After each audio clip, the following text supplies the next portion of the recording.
Waalaikumsalam warahmatullahi wabarakatuh. Alhamdulillahilladzi anzala sakinata fi qulubil mu'minin yazdadu iman. Asyhadu an la ilaha illallah wahdahu la syarika lah. Asyhadu anna Muhammadan abduhu wa rasuluhu la nabiyya ba'dahu. Amma ba'du. Rekan-rekan semua peserta Edwin yang dihormati,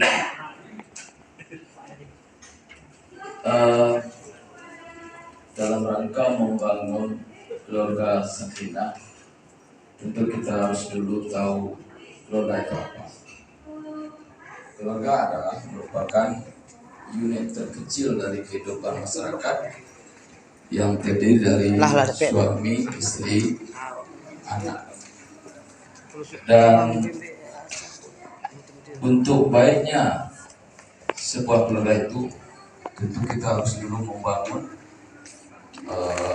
dibenahi dulu individu keluarga itu sendiri. Nah, mungkin untuk terwujudnya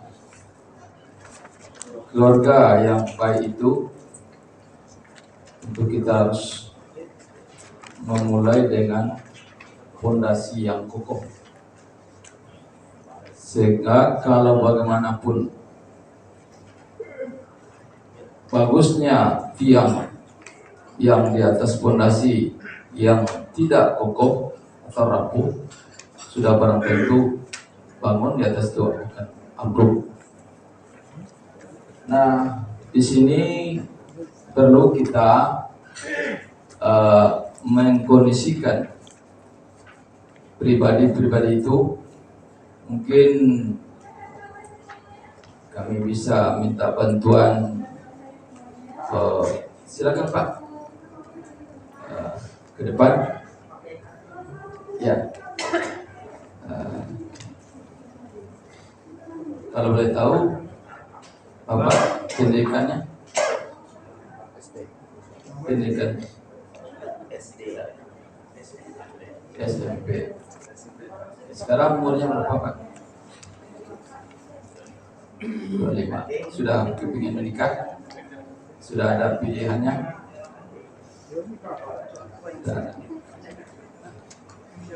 Kira-kira apa yang menjadi kriteria seorang wanita idaman Pak untuk menikah?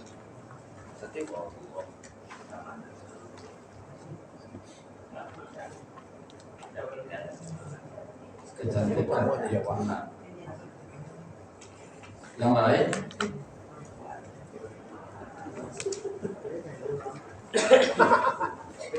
Kalau cantik itu sifatnya relatif, dia akan memudar seiring dengan bergantinya waktu, bertukarnya masa. Kalau cantik mereka sudah mulai berkurang,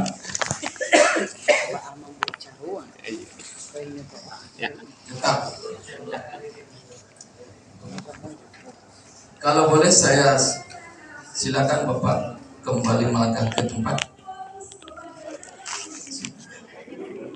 Sudah stop, balik ke sini Pak.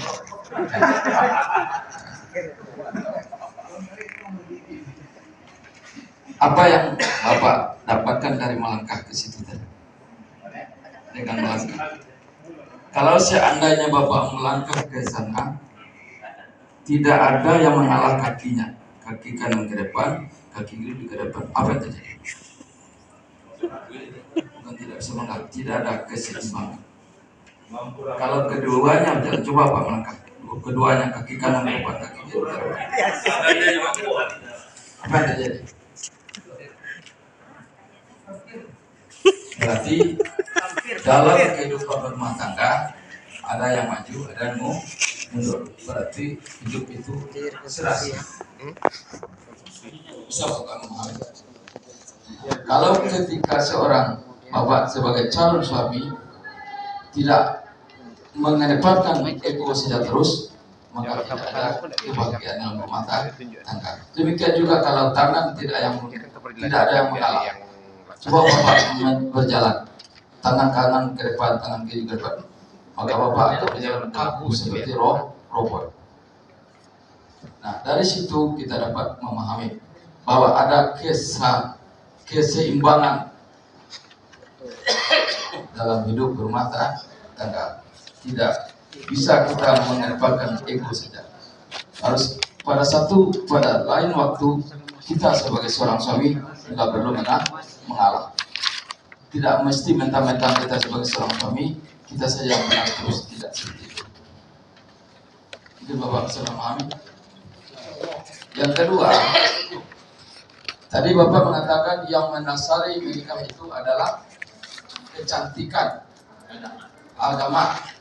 Di dalam hadis disebutkan bahwa dasar menikah seorang perempuan itu bukan agama yang pertama, kecantikannya, hartanya, keturunannya, yang keempat baru agama. Kenapa agama di nomor 4 kan? Apakah agama itu di nomor 4?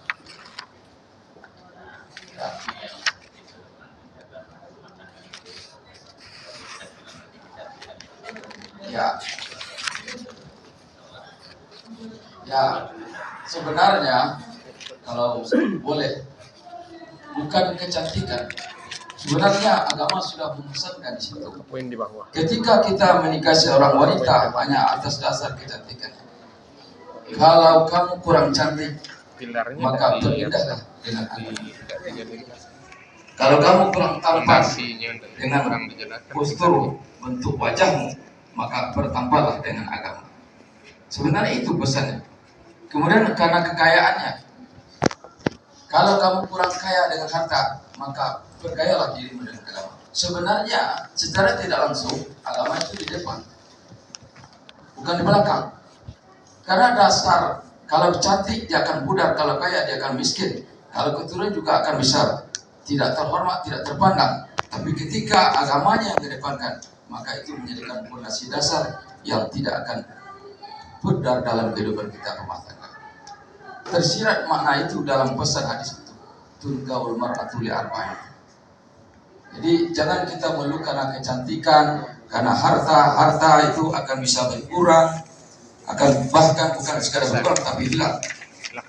Nah kemudian yang menjadi idaman kita setelah kita membangun fondasi yang kokoh dalam beragama, sehingga pilar-pilar yang menopang kekuatan kekokohan hidup rumah tangga itu, setelah fondasinya kokoh, itu kita ada lagi ta'muru bil ma'ruf wa tanhauna 'anil munkar. Dalam rangka berdakwah ini, kalau menurut kami berdakwah dalam artian tidak hanya milik orang pintar, tapi semua orang punya kesempatan untuk berdakwah sebagai seorang suami, berdakwah dengan cara suaminya. Musyawarah, ta'muruna bil ma'ruf wa tanhauna 'anil munkar, dalam rangka menyampaikan nilai-nilai agama. Kalau sebuah rumah tangga, individu rumah tangga itu sudah baik, maka keluarga akan baik. Kalau keluarga sudah baik, akan berimbas kepada masyarakat yang baik. Karena yang katakan masyarakat yang baik itu adalah kumpulan dari rumah tangga yang baik. Dan pada akhirnya nanti akan melahirkan yang dalam yang ketiga, kemaslahatan umum. Itu kalau boleh dibahasakan, kemaslahatan itu juga adalah kesolehan sosial. Bagaimana kita diterima di tengah masyarakat, kehadiran kita menjadi air penyejuk di tengah masyarakat, maka pesan-pesan agama melalui keluarga itu akan bisa tersampaikan dalam rangka ta'muruna bil ma'ruf wa tanhauna 'anil munkar. Ini proyek, semua orang punya andil dalam proyek ini, menyampaikan nilai-nilai kebenaran, maka nilai-nilai kebaikan itu akan mulai tumbuh dari keluarga baik, dimulai daripada individu yang baik. Pondasinya kokoh. Kalau pondasinya kokoh, maka tiang yang ada di atasnya akan terbawa kokoh. Mungkin dari pesan kami dalam rangka membangun rumah tangga yang sakinah mawaddah warahmah itu berawal dari pondasi yang kokoh, dan suami istri yang soleh akan melahirkan kesolehan sosial.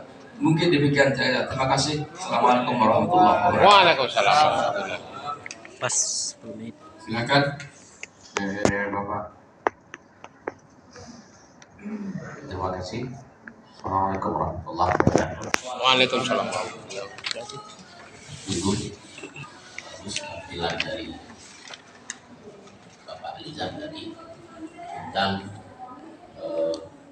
mengajak calon pengantin itu memahami arti suatu pernikahan atau perkawinan.